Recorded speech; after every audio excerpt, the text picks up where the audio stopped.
레위기는 성경 통독을 하려고 다짐할 때마다 맞닥뜨리게 되는 가장 큰 장애물입니다. 그러시죠? 저도 성경 통독을 하려고 도전할 때마다 레위기에 맞닥뜨리게 되면 한숨부터 나오고 그래서 건너뛴 적이 여러 번 있습니다.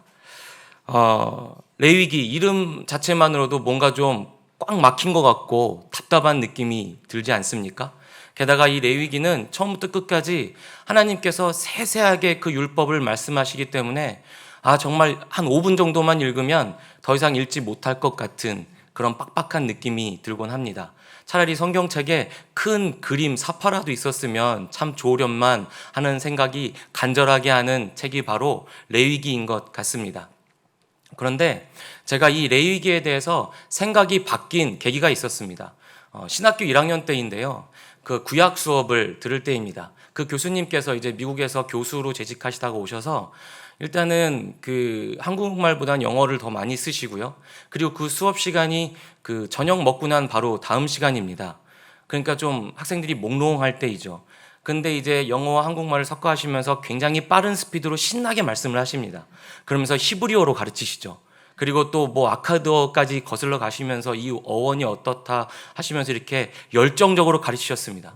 그래서 어느 날은 그 수업을 듣고 있으면서 진짜 이 칠판과 이 나눠주신 자료를 보면서 정말 이 꼬부랑 검은 글씨에 막 울렁거리는 겁니다, 속이. 그래서 하나님은 좀 이렇게 간단하게 말씀을 하시지, 그 간단하게 말씀하시고 너희들이 잘 지키면 상 주고 못 지키면 혼날 줄 알아, 뭐 이러시면 될 것을 뭘 이렇게 구차하게 자세하게 설명을 하셨을까? 너무 세세하게 설명하신 건 아닌가? 이런 생각이 딱 드는 찰나에 동시에 또 다른 생각이 퍼뜩 들었습니다. 그것은 그렇지, 내가 만약에 애정이 없는 대상이라면 이렇게까지 자세하게 말할 수 있을까? 내가 정말로 이 대상을 사랑하거나 믿지 못한다고 하면 내가 이렇게까지 열심을 낼 일인가? 이것이? 더군다나 내가 만약에 하나님과 같은 신이라고 한다면 더군다나 그러지 않을까? 이런 생각이 들면서 갑자기 제 시각이 딱 바뀌는 겁니다. 그러면서 하나님이 세세하게 설명하면 설명하셨을수록 계속해서 하나님의 그 세세한 자비하심과 사랑이, 열정이 너무나 느껴지는 겁니다. 그래서 그 다음부터는 그 수업 시간에 들어가기 전에 밥을 조금 먹고 들어갔습니다. 그래서 굉장히 집중해서 수업을 들었던 기억이 있습니다. 저는 레위기를 그래서 그 이후부터는 하나님께서 이스라엘 백성을 그리고 우리 후손들을 얼마나 사랑하시는지, 그리고 현실적이면서 사실적으로 사랑하고 계시는지를 증거해 놓은 기록의 책이다라고 생각하면서 읽게 되었습니다. 그렇게 생각하고 읽게 되니까 레위기가 그래도 어렵습니다. 그래도 조금은 쉽게 통독을 할 수 있었습니다. 그리고 지금 3월 한 달간은 매일 성경 큐티책 보시면 레위기를 다루고 있습니다. 그래서 새벽 예배 때 레위기를 다루고 있는데요. 제가 오늘 이 함께 읽은 이 본문의 말씀을 읽으면서 한 번 더 하나님의 그 간절한 마음이 깨달아지면서 울컥하는 것입니다. 그래서 오늘 그 얘기를 좀 나눠볼까 합니다. 오늘 본문에서뿐만 아니라 하나님은 성경 전체에서 끊임없이 한 가지를 말씀하시는 것을 우리는 발견할 수 있습니다. 그것은 바로 내가 거룩하니 너희도 거룩하라입니다. 내가 거룩하니 너희도 거룩하라. 거룩이란 것은 무엇일까요? 거룩하심은 하나님의 모든 속성 중 가장 설명하기 어려운 것입니다. 인간이 갖지 못한 속성이기 때문입니다. 하나님은 우리 인간을 하나님의 형상대로 지으셨습니다. 그래서 우리 인간도 하나님처럼 자비하심, 긍휼하심, 사랑할 수 있는 이러한 속성을 담기도 했습니다. 그러나 절대로 닮을 수 없는 속성이 있는데요. 그것은 무소부재하심, 전지하심, 전능하심, 그리고 바로 거룩하심입니다. 이 거룩이라는 속성 자체는 그 어떤 것과도 구별되는 또 다른 차원이라는 말입니다. 완전히 근본 자체가 초월하신 본질 자체를 나타내는 말이기 때문에 어떠한 피조물도 이 거룩에 가까이 다가갈 수 없는 것이고, 하나님의 형상대로 지음받은 우리도 이 거룩하심을 절대로 닮을 수가 없는 것입니다. 즉 그것은 다시 말하면 하나님의 다름, 즉 초월성의 본질 자체를 말한다는 것이기 때문에 거룩하신 하나님은 죄와 더러움과는 절대로 함께 있으실 수 없으십니다. 생명 그 자체이신데, 사실 이 생명이라는 표현도 그것을 훨씬 뛰어넘는, 그러니까 우리가 생명이라고 생각하는 모든 이미지를 뛰어넘는 하나님이시기에 사실은 적합한 표현은 아닐 것입니다. 마찬가지로 이 거룩하심이란 것도 신비 그 자체이기 때문에 모든 것과 구분되는 그 속성이기에 우리가 정확하게 표현하고 알 수가 없는 것입니다. 그래서 그 거룩하신 하나님을 만나기라도 한다면 모든 존재가 스스로 무너질 수밖에 없습니다. 왜냐하면 거룩하심을 경험해 본 적이 없기 때문입니다. 하나님께서 의롭다고 선택하신 선지자인 이사야도 그러한 것을 경험했습니다. 우리 이사야서 6장 1절에서 5절까지 말씀을 함께 읽어보시겠습니다. 함께 읽겠습니다. 우시야 왕이 죽던 해 내가 본즉 주께서 높이 들린 보좌에 앉으셨는데 그의 옷자락은 성전에 가득하였고 스랍들이 모시고 섰는데 각기 6날개가 있어 그 둘로는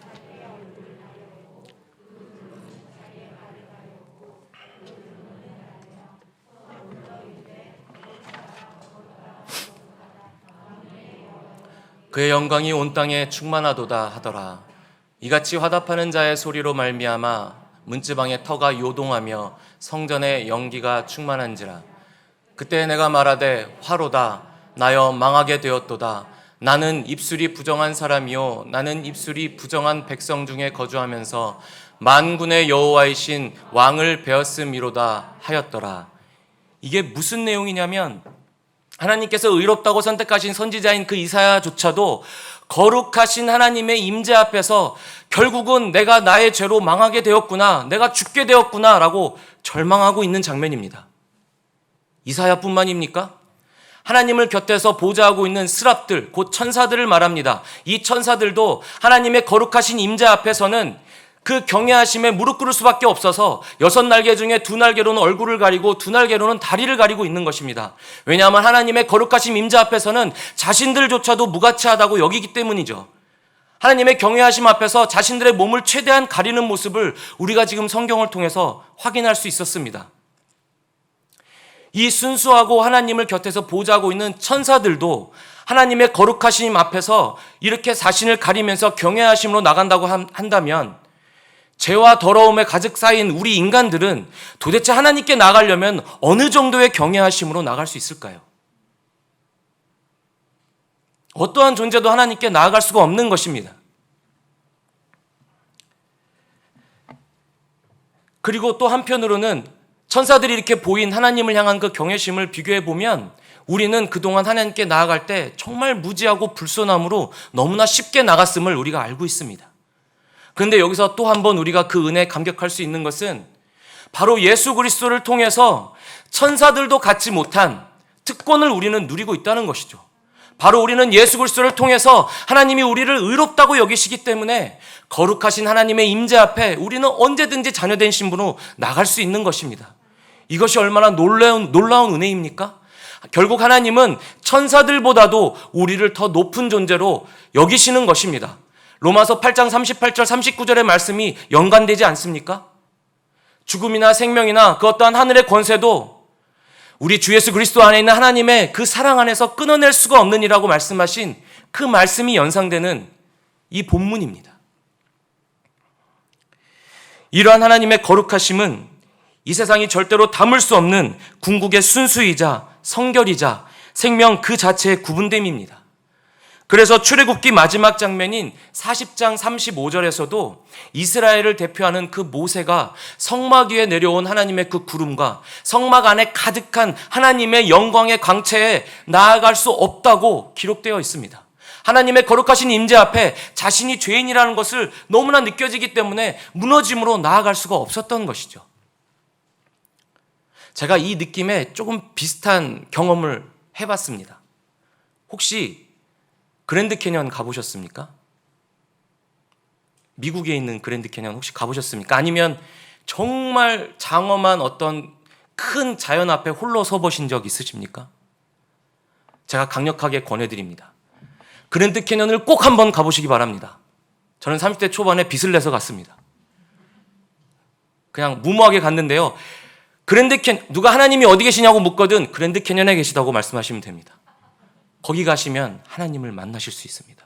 정말 너무 크고 너무 깊고 너무 넓어서 제 시야가 닿는 그 끝자락까지도 수많은 혁kop들이 켜켜하게 쌓여 있습니다.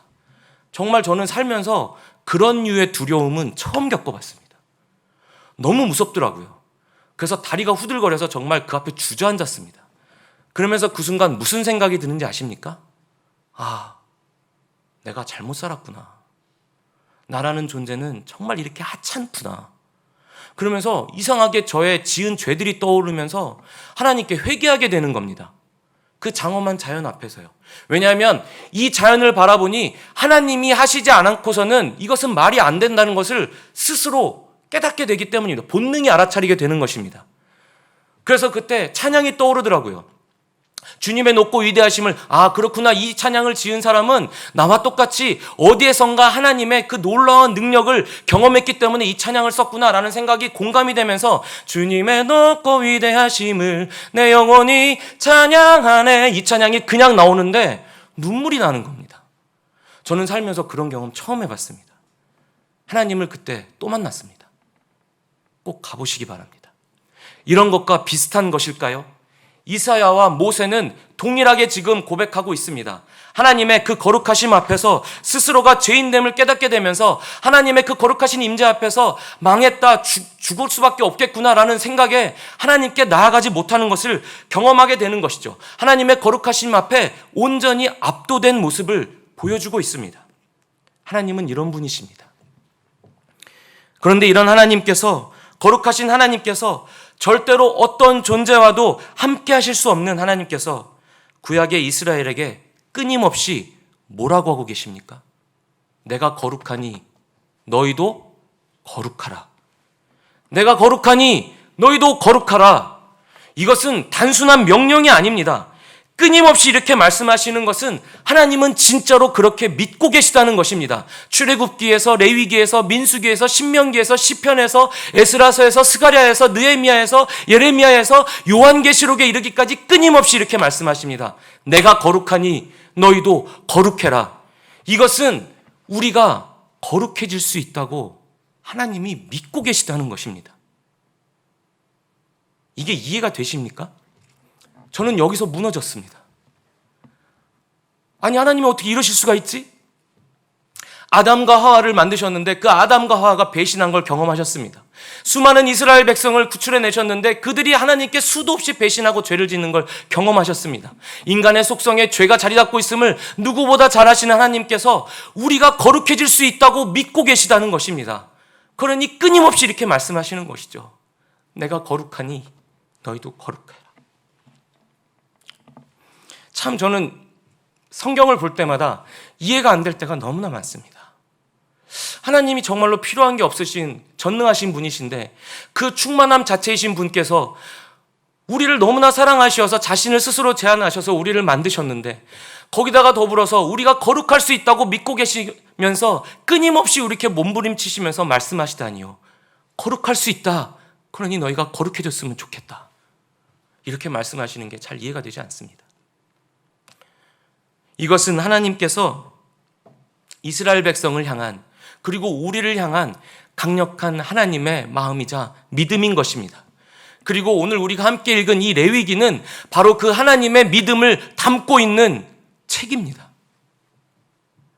레위기 5대 제사 나오죠.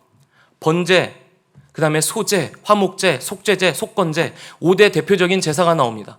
번제는 모든 동물을 다 태워서 드리는 제사입니다. 그리고 소제는 다른 제사들을 드릴 때 이렇게 함께 첨부해서 드리는 제사가 소제입니다. 곡물로 드리는 것이죠. 그리고 화목제는 기름을 태워서 드리는 것이고 이 화목제를 드림으로 말미암아 하나님과 우리 사이가 화목해졌다는 것을 나타내기 위해서 고기를 제사장과 제물 드린 자들이 나눠 먹게 됩니다. 속죄제는 죄를 지은 것에 대해서 뉘우치면서 드리는 제사고요. 속건제는 하나님의 성물이나 이웃의 재산에 대해서 해를 끼쳤을 때 드리는 제사입니다. 우리가 번제만 하면 놓고 예를 들어볼까요? 번제는 아침 저녁으로 하루에 2번씩 드렸습니다. 혹시 캠프파이어나 장작 같은 거 한번 태워보셨죠? 거기에 음식을 구워서 드셔보신 적 있을 겁니다. 그 냄새가 얼마나 지독한지 아시죠? 하물며 그 동물 전체를, 그 큰 동물을 다 태워드리면 그 단백질 타는 냄새가 얼마나 지독한지 아십니까? 온 마을에, 온 집안 구석구석에 그 냄새가 배는 것입니다. 그러면 아침에 눈을 뜨자마자 그 냄새를 맡으면서 깨는 것이죠. 그리고 하루를 시작합니다. 그리고 하루 일과가 마치고 돌아올 때 온 마을 구석구석에 또 제물을 들여서 태우고 있는 그 동물의 단백질 냄새 때문에 그 역겨운 냄새를 맡으면서 하루를 마감하게 되는 것입니다. 그랬을 때 그들은 어떤 생각을 할까요? 아, 내가 죽어야 되는데 나 대신 지금 저게 타고 있구나. 나 대신해서 저 제물 바쳐진 저 동물이 탐으로 인해서 내가 오늘 또 살고 있구나. 이런 각성을 하지 않겠습니까? 내가 죄인됨을 스스로 깨닫지 않겠습니까?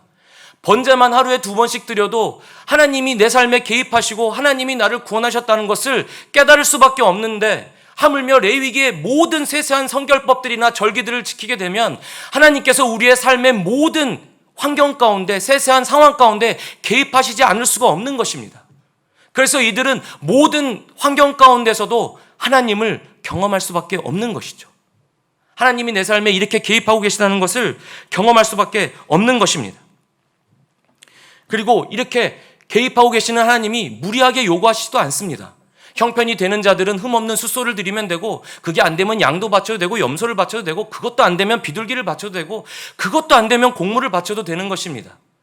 누가복음 21장에 나오는 그 과부, 가난한 과부가 성전에서 2렙돈을 드렸을 때 그 우리나라 돈으로 1,600원 정도밖에 안 합니다. 그거 드렸을 때 예수님이 정말 칭찬하셨던 것처럼 하나님은 무엇을 드리냐를 보는 것이 아니라 우리가 하나님께서 언약으로 약속하신 것을 얼마만큼 최선을 다해서 지키느냐, 우리가 삶 가운데서 구분되기 위해서 얼마만큼 그 규례를 지키고 있느냐, 그것을 보고 계신 것입니다. 얼마나 자비하신 하나님이십니까? 얼마나 스스로를 낮추시는 하나님이십니까? 얼마나 하나님의 그 애쓰심과 열정이 담겨 있습니까? 어떠한 한 사람도 그 하나님의 규례를 벗어나서 제 가운데 거하지 않게 하시려고 애쓰시는 하나님의 그 열정 말입니다. 어느 신이 자신의 피조물들에게 이러한 마음을 품습니까?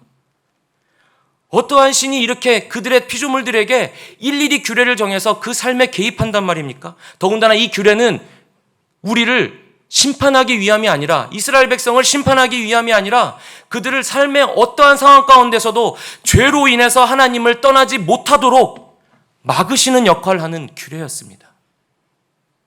그러니 이 하나님의 이 애쓰시는 열정과 사랑이 얼마나 깊게 담겨 있습니까? 그것이 바로 레위기입니다. 이 모든 하나님의 열심은 결국 이스라엘을 거룩하게 하기 위함이십니다. 그럼 이 규례를 다 잘 지키는, 5대 제사도 잘 지키고 모든 절기도 잘 지키고 모든 성결법도 잘 지키면 이스라엘 백성들이 거룩한 존재가 될까요? 거룩한 존재가 될 수 있을까요? 아닙니다.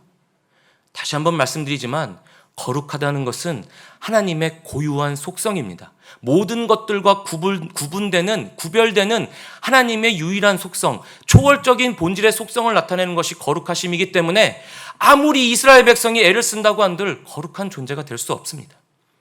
그러면 이게 무슨 의미일까요?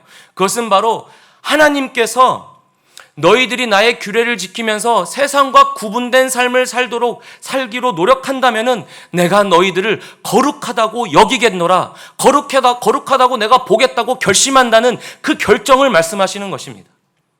내가 너희를 거룩하다고 여기겠노라 라고 말씀하시는 것이죠.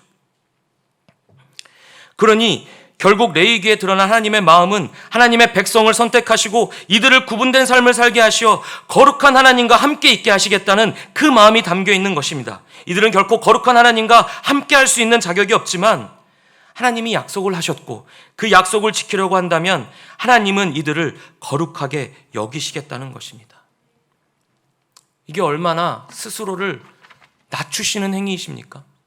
거룩은 하나님에게만 주어지는 단어인데 이들이 세상과 구분된 삶만을 산다고 해서 이들을 거룩한 존재로 여기겠다는 것입니다. 왜요? 이들과 함께하기를 원하시기 때문입니다. 그리고 하나님은 이것이 가능할 것이라고 굳게 믿고 계십니다. 그러니까 끊임없이 내가 거룩하니 너희도 거룩하라. 내가 거룩하니 너희도 거룩해질 수 있다. 내가 거룩한 것처럼 너희도 거룩해질 수 있는 존재라고 나는 믿고 있다라고 말씀하시는 것입니다. 그러니 구분된 삶을 살아야 한다고 믿고서 말씀하시는 것이죠. 우리 은연 중에 이렇게 생각하지 않습니까? 우리가 하나님을 믿고 산다고. 저도 그렇게 생각합니다. 그런데 아니더라고요. 우리 솔직히 이렇게 생각하지 않습니까? 하나님, 우리가 하나님을 믿어드리니까 하나님 좋죠. 이 세상 가운데 살아가면서 지금 이 시대에서 하나님 믿는 거 얼마나 어려운지 아십니까? 직장에서 책꽂이에 성경책이라도 하나 꽂아놓으면 종교색 드러난다고 뭐라고 합니다. 학교에서 하나님 믿는다고 하면 바보처럼 취급당하고 왕따 당합니다. 어디 가서 하나님 믿는다고 하면 개독교 소리나 들으면 욕먹기 일쑤입니다. 내가 모은 재산이 얼만데요? 내가 쌓아놓은 명예가 얼만큼인데요?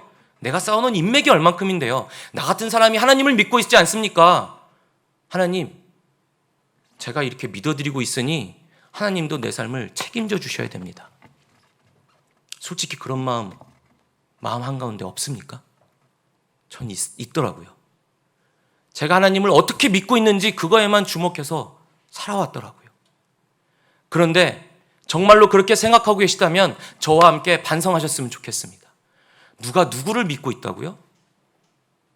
오늘 본문을 보니, 아니 성경 전체를 보니 우리가 하나님을 믿어드리는 것이 아니라 하나님이 우리를 끊임없이 믿고 계시다는 사실을 우리는 발견하게 됩니다. 결국은 우리가 살아갈 수 있는 것, 우리가 이렇게 지금 살고 있는 것은 우리가 하나님을 믿어드림으로 말미암아 사는 것이 아니라 하나님이 우리를 향한, 우리가 거룩해질 수 있다고 끊임없이 믿고 계시는 그 말도 안 되는 믿음 때문에 우리가 살아가고 있음을 고백하게 됩니다. 하박국서에도 바울도 이렇게 말을 했습니다. 오직 의인은 그의 믿음으로 말미암아 살리라. 그 말씀을 그대로 해석하면 의인은 하나님을 믿는 믿음으로 산다는 그 뜻이 되겠죠. 그런데 그것을 원문으로 보면 믿음이란 단어는 하나님만이 가지고 계신 고유한 속성을 표현할 때 쓰는 단어인 신실하심이란 단어로 쓰여져 있습니다. 즉 인간의 단어가 아니라 하나님을 표현할 때 나타내는 단어로 사용되었다는 말입니다. 그러면 의인이라고 칭할 수 있는 것은 하나님이 예수 그리스도를 통해서 너를 의롭다고 여기겠노라고 말씀하시는 것이니 이렇게 해석을 해야 되는 것입니다. 오직 하나님께서 의롭다고 여기시는 자는 하나님의 신실하심으로 말미암아 살리라. 이 뜻인 것입니다. 우리가 우리가 믿어드리는 그 하나님을 향한 믿음으로 살고 있는 것이 아니라 우리를 향하신 하나님의 끝도 없는 그 믿음으로 말미암아, 신실하신 그 믿음으로 말미암아 우리가 살고 있다는 것입니다. 너희는 거룩해질 수 있다.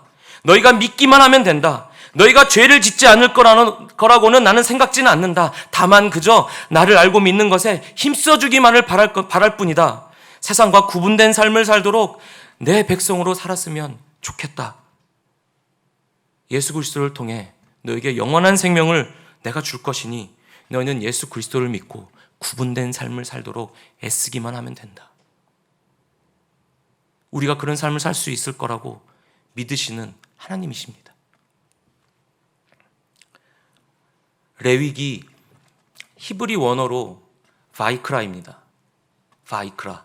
그리고 그분이 부르셨다입니다.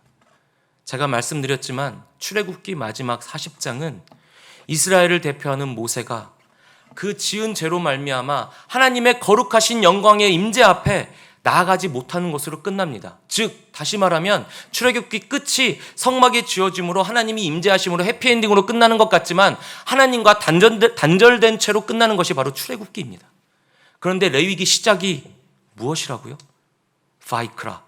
그리고 그분이 부르셨다. 더 이상 너희가 죄 가운데 머물지 말고 나에게로 다가왔으면 좋겠다. 그래서 모세야 나에게 나와서 내가 너에게 지금 주어지는 그 규례를 이스라엘 백성에게 전하고 그대로 지키면서 살도록 말해라. 그러면 내가 너희를 거룩한 자로 여기고 내가 너희와 함께 있겠다. 이렇게 말씀하시는 것이 바로 레위기입니다. 그러고 보면 내가 거룩하니 너희도 거룩하라라는 말이 내가 너희를 사랑한 것 같이 너희도 서로 사랑하라. 비슷하지 않습니까? 예. 결국은 우리가 어떤 대상을 정말 끝도 없이 완벽하게 믿으려면은 정말 완전한 사랑, 모든 것을 포용할 수 있는 사랑이 있어야지만 가능한 것입니다. 결국은 그러한 믿음과 그러한 사랑을 하실 수 있는 분은 모든 것과 구분되시는 완전한 초월적인 존재이신 거룩하신 하나님뿐이십니다. 결국은 믿음도 사랑도 거룩도 하나님의 속성입니다. 그런데 하나님은 하나님의 형상대로 우리를 지으시고 이렇게 바라시는 것이죠. 너희가 믿는 자가 되었으면 좋겠고, 사랑할 수 있는 자가 되었으면 좋겠고, 거룩하기 위해서 애쓰는 자가 되었으면 좋겠다. 그래서 나와 함께 살았으면 좋겠다. 이렇게 말씀하고 계시는 것입니다. 이 뜻이 분명하게 보이지 않습니까?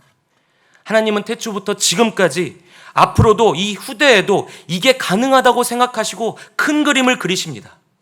그래서 그 강력하게 믿는 믿음 때문에 예수 그리스도를 보내셔서 죽게 하신 것입니다. 우리는 통독할 때 레위기를 건너뜁니다. 근데 우리는 신앙생활을 하면서 봉사도 하고 헌신도 하고 구원의 확신도 있다고 고백하지만 거룩한 삶과 구분된 삶은 건너뜁니다. 그건 우리와 상관없는 이상적인 것일 뿐이라고 은연중에 생각하고 삽니다. 그래서 우린 진정한 알미 없고 이상한 신앙인이 되는 것입니다. 하나님이 진정으로 원하시는 것은 모른 채 자꾸만 겉핥기만 하는 것이죠. 그래서 하나님을 동정하는 신앙인으로 살아갑니다. 하나님을 우리에게 국어라는 신으로 전락시킵니다. 하나님은 우리와 함께 있기를 원하십니다. 그 하나님의 간절한 마음을 저버리는 것에서 죄가 시작되는 것입니다. 하나님과 분리되게 되는 것이고 결국은 예수 그리스도를 죽게 한 것입니다. 죄, 헬라어로 하마르티아라고 합니다. 관역에서 벗어나다는 뜻입니다. 즉 하나님께서 우리를 향하고 계신 그 끝도 없는 믿음을 저버리고 그 방향성을 벗어났을 때, 그리고 우리가 하나님을 향한 그 방향성을 잃고 벗어났을 때 그것 모든 것들이 다 죄라는 것입니다. 하나님은 우리와 함께 있기 위해서 끊임없이 그 방법을 우리에게 말씀하고 계십니다. 애쓰는 건 우리가 아니라 하나님이십니다. 대체 우리가 하나님과의 관계에서 무엇을 애쓰고 있다는 말입니까? 무엇을 우리가 믿어드리고 있는 것이죠? 하나님께서는 죽기까지 하셨는데 말입니다. 구약에서부터 지금에 이르기까지 거룩하라, 내가 거룩하니 너희도 거룩하라, 제발 좀 그래서 함께 있자꾸나. 하나님은 우리가 거룩해질 수 있다고 믿으시면서 말씀하고 계십니다. 그렇다고 우리가 신부가 되고 수녀가 되자는 말은 아닙니다. 오히려 하나님은 일상의 삶 가운데서 살기를 원하십니다. 그렇기 때문에 모세를 불러서 규례를 주신 것이고요, 예수 그리스도께서도 인간의 몸으로 공생의 3년을 사신 것 아니겠습니까?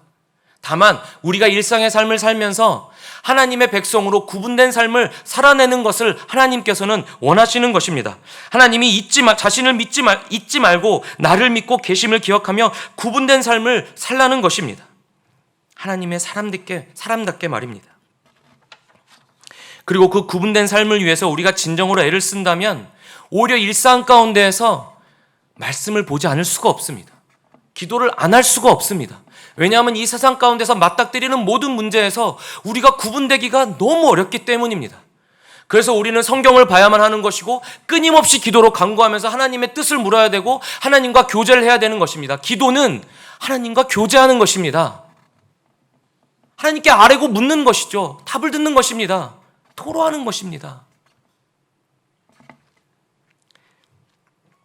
우리 안에 하나님의 그 거룩하신 DNA를 이식하기 위해서 우리는 성경을 보고 기도하기를 애쓰는 그리스도인이 되어야 되는 것입니다. 만약 지금 속한 공동체에서 혹시나 크리스찬이라고 해서 어려움을 겪고 계신 분이 계십니까? 그렇다면 담대해지시기 바랍니다. 그 어려움이 얼마나 어려운지 정말 가늠할 수조차 없겠지만, 사람마다 다 다르겠지만 담대해지시기를 강력히 권합니다. 왜냐하면 이 모든 전쟁들 가운데서 가장 강력한 전쟁은 죽음과의 전쟁인데 그것은 이미 예수 그리스도께서 승리하셨기 때문입니다. 그래서 모든 전쟁 가운데서 담대하시기 바랍니다. 만약에 기도가 필요하시면 교회에 나누시기 바랍니다. 우리가 함께 기도해 드리겠습니다. 그렇게 이겨내시는 저와 여러분이 되셨으면 좋겠습니다. 그리고 만약에 삶 가운데에서 너무나 평안하고 고민도 없고 어떠한 어려움도 없다면은 어쩌면 우리는 구분된 삶을 살고 있지 못하다고 각성하셔야 될지도 모르겠습니다.